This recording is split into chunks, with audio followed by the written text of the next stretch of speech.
सुख अपनी जगह भैया, लोक लाज भी तो देखनी है, परिवार भी तो देखना है। और या कन्हैया के चक्कर में तो हमारा सब बर्बाद हो जाएगा। एक गोपी बोली कल मैं तो खिचड़ी बना रही, वही समय यानी वंशी की ऐसी तान छेड़ी कि नमक की जगह शक्कर डाल दी वो खिचड़ी में। सब गोपियां अपनी अपनी स्थिति कहने लगी, मन में विचार करने लगी कहा करें कहा करें। तो सब गोपी ने मन बनाया, बोले एक काम करो, लाला की बंसी चुराए लो। लाला की बंसी चुरा लेंगे तो बजा ही नहीं पावेगो, बजा नहीं पावेगो तो फिर हमारे काम धंधे हुए जाए करेंगे। और तो सुनो, वहां में एक फायदा और रहेगा, जब सुनवे को मन करे ना तब दे दे करेंगे ले लाला। और फिर आगे बाद जब हमें काम करने होंगे फिर कोई गोपियां भेज के फिर चुरा लेंगे। गोपियां सब ये चर्चा कर रही थी, तभी वहां से ठाकुर जी का एक सखा गुजर रहा था जिसका नाम है मधुमंगल। तो मधुमंगल तो ठाकुर जी की सीआईडी फोर्स है, वहां को काम ही यही है कि कहां क्या योजना बन रही है वो योजनाएं सुनना और जाके ठाकुर जी को बताना। अच्छा, मधुमंगल जो ठाकुर जी से बहुत बड़ा है उम्र में, लेकिन ठाकुर जी के संग ऐसे रहता है जैसे संग कोई बालक है का। तो मधुमंगल एक वृक्ष के पीछे खड़े होकर सुनना था। सब गोपियां कह रही हैं कि लाला की बंसी चुराओ। मधुमंगल बोलो सुन लई मैंने, सबरी बात सुन लई। गोपी बोली अरे ये कहा भयो, याने कहां थे सुन लई? अरे कांडे कहां ते आगो तू? बोले अरे हम तो अंतर्यामी के संग रहे, तो हम अंतर्यामी है, जब चाहे जहां चाहे वहां पहुंच जा में। और जा से हमारे लाला को खतरा वास है तो हमको बहुत ज्यादा ध्यान रखना पड़े। तुम सब गोपी कब कहा कैसे कहा कर दो या हमारे मुंह को बड़ो ध्यान रखना पड़े। और आज मैंने सुन ली है तुम्हारी बात जो तुम कह रही, अरे सखियों अरे गोपियों तुम तो बड़ी निर्दयी हो, बताओ हमारे लाला के बारे में ऐसा सोचो। सब गोपी बोली कहा सुनो तेने? बोले मैंने सब सुन लियो कि तुम लोग कह रहे हैं कि हम लाला की बंसी चुराएंगी।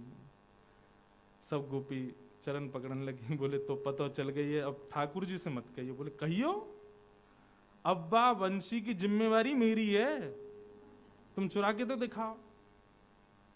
चुरानो तो दूर, तुम छू नहीं पाओगी वह बंसी को। हमारे लाला इतना प्रेम करे, तुम्हें पता है यशोदा मैया के संग ना सोवे, लेकिन वह बंसी को लिपट के सोवे, वह बंसी के बिना एक क्षण ना रहे। और तुम सब हमारे लाला के वह प्राण स्वरूप बंसी को चुरावे को योजना बना रही हो।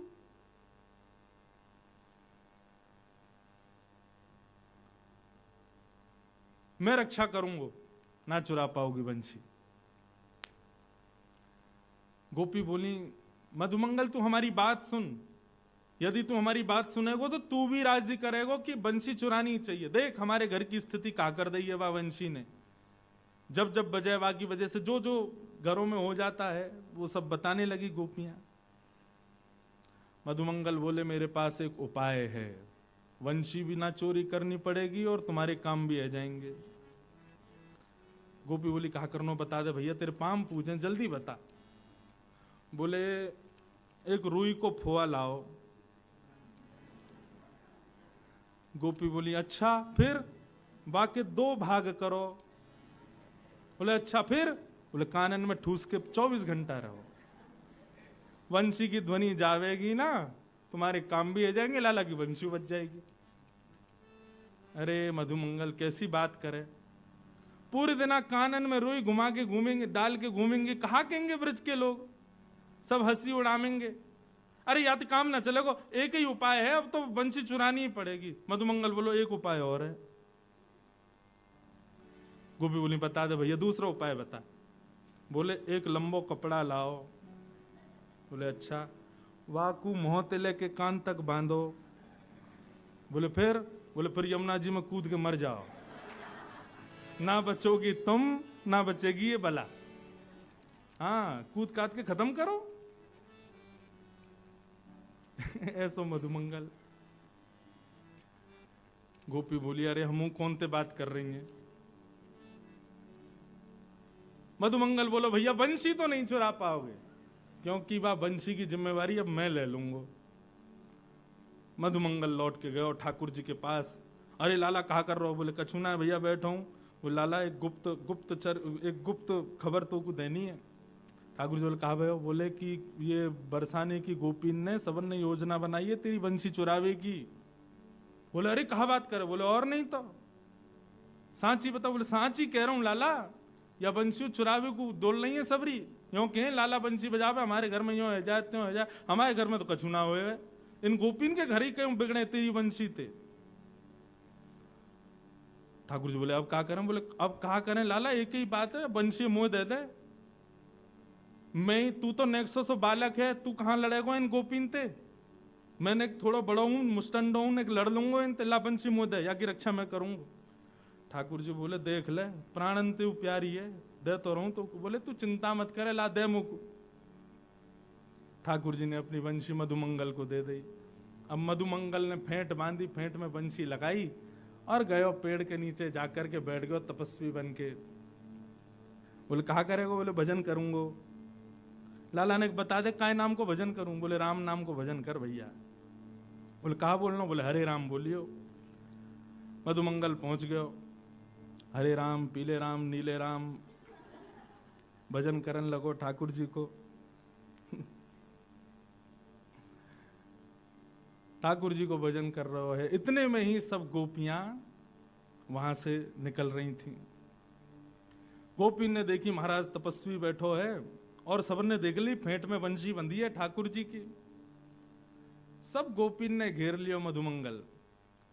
अरे आज तो भजन कर रहे हो? बोले बिल्कुल परेशान मत करियो मुझको, नाम जप कर रहा हूं मैं, भजन कर रहा हूं। बोले अरे भजन में कब ते बैठे? सवेरे ते बैठे होंगे, थक गए होंगे, न हम आपको कछु खवाए दें पिवाए दें, न आपको भूख लगी होगी। सब गोपी ने अपने अपने माखन के मटका खोल खोल के सामने धर दिए। माखन तो मतलब ठाकुर जी, और ठाकुर जी सखा बा के आगे तो फिर कछु नहीं, मुंह में पानी आ गो। सब गोपी बोली आओ हम अपने हाथन से आपको पवाए दें। मधुमंगल तो आनंद दे, भूल गो बंशी की रक्षा करनी है, मुंह खोल के बैठ गो, लाओ पवाओ। सब गोपी अपने घर घर के मक्खन ले में वाके मुंह में दें। अब जैसे ही मक्खन मुंह में जाए, नेत्र बंद करके मधुमंगल खूब आनंद में माखन को ले रहा है। इतने में दो तीन गोपी पीछे गई, पीछे ते जाकर के फेंटते बंसी निकारी और पीट पाट के मधुमंगल को भाग गई, ले गई बंसी। अब मधुमंगल रोतो रोतो गयो ठाकुर जी के पास। बोले लाला मेरी बंसी सुरक्षित है? वो लाला अब तो मैं कहा बताऊं, मैं ही सुरक्षित आ गो, यही बहुत बड़ी बात है। अरे मुंह तो लगे ये सबरी गोपी भांग में लाला इन मक्खन में, ऐसा खवाया, मैं तो बिल्कुल मूर्छा में आ गो, सबरी बंसी लेके भाग गया। अब तो जैसी पता चली बंसी चोरी है गई, ठाकुर जी तो अब इतने परेशान। कहाँ गई होगी? बोले बरसाने की गोपी ले गई हैं, तो जरूर श्री जी को जाके दे दी होगी। अब तो लाला उन्हीं के पास जा, वही तेरी रक्षा करेंगी, वही तो पे कृपा करेंगी। हमारे ठाकुर जी बरसाने पहुंचे। अच्छा, ये सब योजना गोपियों ने श्री जी के नेतृत्व में ही की थी। पहले श्री जी को जाके बताई थी, बोले भैया जादनाते ही बंशी ठाकुर जी की भजन लगी है। बोले लगे तो बहुत अच्छा है, लेकिन हमारे घर बार तो सब बिगड़ रहे हैं बैठे। श्री जी आप आज्ञा दो तो हम बाको चोरी कर लाएं। पहले तो श्री जी ने मना किया, लेकिन फिर ललिता विशाखा ने प्रलोभन दियो, बोले बंशी चोरी हो जाएगी तो वह बंशी को लेवे श्याम सुंदर आमेंगे। तो श्री जी को लगे अच्छा श्याम सुंदर यहाँ आमेंगे? बोले हाँ। अब तो दोनों ही एक दूसरे को देखवे के चकोर हैं। श्री जी ने भी आज्ञा दी कर लाओ चोरी। और महाराज सब गोपी चोरी करके वह बंशी को ले गई और ले जा करके रत्न जटित सिंहासन पर बैठी श्री जी उनको प्रदान कर दे। नेक देर में ही ठाकुर जी पधारे।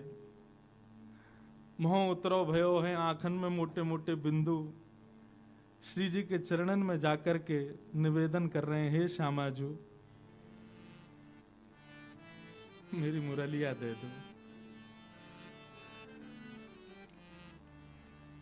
अब इसी को इसका एक और विस्तार स्वरूप है इस लीला का, उसको राधा न्याय कहते हैं।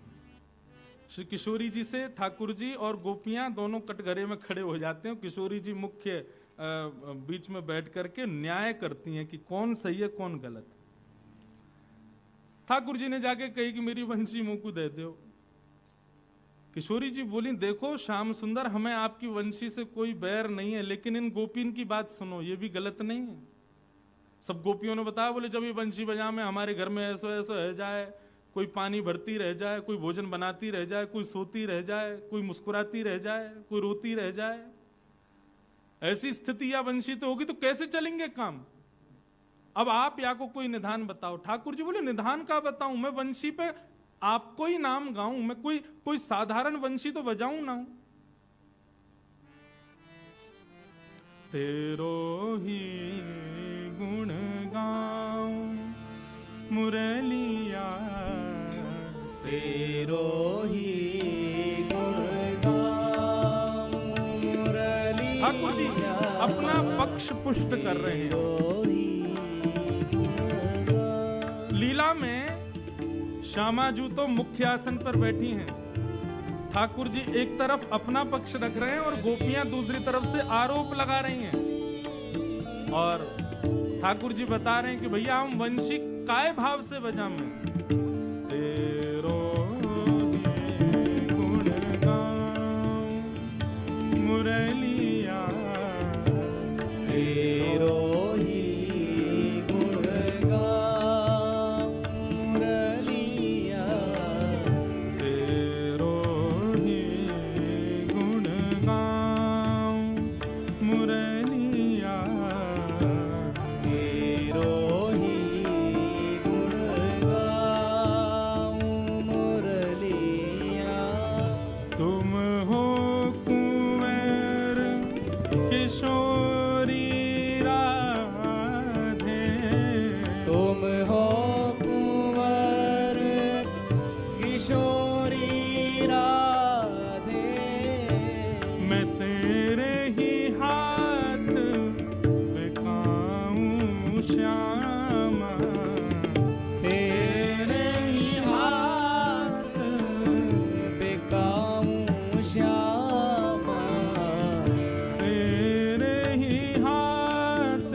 बलिहार सुनो तो, यह बिनती बलिहार सुनो तो, यह बिनती बलिहार सुनो तो, यह बिनती बलिहार सुनो तो, मैं तेरो ही दास कहाऊं श्यामा, मैं तेरो ही दास कहाऊं श्यामा, तेरो ही गुण गाऊं श्यामा, तेरो ही गुण गाऊं श्यामा,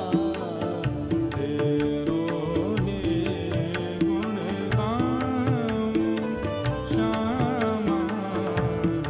तेरो ही गुण गाऊं श्यामा, तेरो ही गुण गाऊं श्यामा, तेरो ही गुण गाऊं। ठाकुर जी बिल्कुल भाव में आ गए, रोवे ही बारे ने का देर में हाथ जोड़ के कह रहे हैं, हे श्यामा जी, मैंने वंशी कोई के घर बिगाड़वे को थोड़ी बजाई है, मोए कहा पतो ये गोपी कब कहा कौन सी लीला कर रही है। मैं तो आपको जब स्मरण करूं, आपको याद करूं, तब वह वंशी को वादन करूं। वास्तव में इस लीला के पीछे एक भाव यह भी है कि भाई श्याम सुंदर के अधरामृत को पान सब गोपी करनो चाहे, लेकिन वो सुख केवल और केवल वह वंशी को ही मिले। तो इन सब गोपीन के 36 के आंकड़े भी हैं वह वंशी थे। ये वंशी भी एक सहचरी है, सखी है, या हमारे ये सब दूर करना चाह रही हैं ठाकुर जी से। लेकिन आज ठाकुर जी अपना पक्ष कह रहे हैं कि हे श्यामाजू, हमने वह वंशी के द्वारा कोई के घर बिगाड़वे की इच्छा ना रखी, और तो और मैं अपने सुख के लिए भी नहीं बजाता कि मोए कोई राग रागनीन को बजावे को बहुत सुख मिले, मुझको अच्छा लगे, ऐसा नहीं। मैं तो आपको जब स्मरण करूं तब बजाऊं श्यामाजू। मैं तो आपको दास हूं, मैं तो आपको सेवक हूं। नागपुर वाले ने बड़ी हंसी आ रही है, लाला सेवक कह रहे हैं अपने आप हैं हमारी श्री जी के आगे। बंसी लेनी है तो कछु तो करेंगे। वैसे तो हमारे ठाकुर जी सदा ही दास हैं, लेकिन प्रार्थना कर रहे हैं श्यामाजू मेरी बात सुनो, मैं कहां गलत हूं। ठाकुर जी के नेत्रन में जैसी मोटे मोटे आंसू आए, इतने में श्री जी ने इशारा किया गोपिन से, बोले रहन दो, अब मान जाओ इनकी बात। तब एक गोपी किशोरी जी से ऐसो के, अच्छा ठीक है, अब दया करके इनकी वंशी इनको दे दो, दया करके। ये कोई इस न्याय में जीत गए हैं या इनका पक्ष मजबूत है, इस बात से नहीं, दया करके इनकी वंशी दो। और श्री जी वैसे एक बात कहूं, वह वंशी को हमें रखना भी नहीं चाहिए। बोले क्यों, क्यों नहीं रखना चाहिए? युवती मन घन चोरनी दे हो अगते डार, याहे मिले पट चोर सो चोर चोर की यार। बोले ये जो वंशी है ना, हमें कहीं से पता चलिए ये भी श्याम सुंदर ने चोरी करके अपनाई है, तो यह भी चोर हैं और ये वंशी भी तो वैरणी चोरनी है। बोले क्यों, ये हमारे चित्त को चुरावे? ये भी चोर हैं और वो भी चोर हैं, ये चोर चोर एक दूसरे के यार हैं। यह में पट चोर सो चोर चोर की यार, यह चोरन सरदारनी यह चोरन सिरमोर। हे श्यामाजू, ये वंशी चोरन की सरदारनी है, और ये जो सामने खड़ो का है इतनो सीधो सो बन के, ये चोरन को सरदार है। इन दोनों की जोड़ी बनी हुई है श्यामाजू। प्रेमानंद सराहनी बनी रहे यह चोर। हे श्यामाजू, हमने सुनी है जैसो रखो संग वैसो है जाए मन। अगर हमने या वंशी को ज्यादा समय अपने पास रखो तो हम बरसाने वाले आपकी सहचरियां, आप हम सब बड़े पवित्र हैं। या चोर की या चोरी भई वंशी को, ये चोरनी को यदि हमने अपने पास रखो तो कहीं आके अवगुण हमें नहीं आ जाए, या हमारे दया करके या वंशी को इनको ही दे दो। या कुछ ज्यादा समय संग नहीं रखना चाहिए, नहीं तो कहा पता वाकई अवगुण हमारे भीतर आ गए तो। तब ठाकुर जी, तब उन गोपिन के भाव सुनकर के श्री जी ने न्याय में जीते नहीं है, दया करके वंशी को ठाकुर जी को प्रदान किया। अच्छा लो रखो अपने पास। जैसे ही ठाकुर जी के हाथ में वंशी आई, ठाकुर जी के तो तेवर ही बदल गए, आंखन के ढंग बदल गए, चेहरे को रंग बदल गए। बोले ऐरी गोपी का कह रही, ये चोर नहीं है, मैं चोर हूं? ले रुक अभी बताऊं। इतने में ही ठाकुर जी ने दर पर रखी वंशी और जैसे ही नाद किया सबरी गोपी वहीं मूर्छित होके गिर गई। और श्यामा श्याम की अद्भुत लीला का ये मधुर भाव प्रकट हुआ। ऐसे हमारे ठाकुर जी की मधुर लीलाएं ब्रज में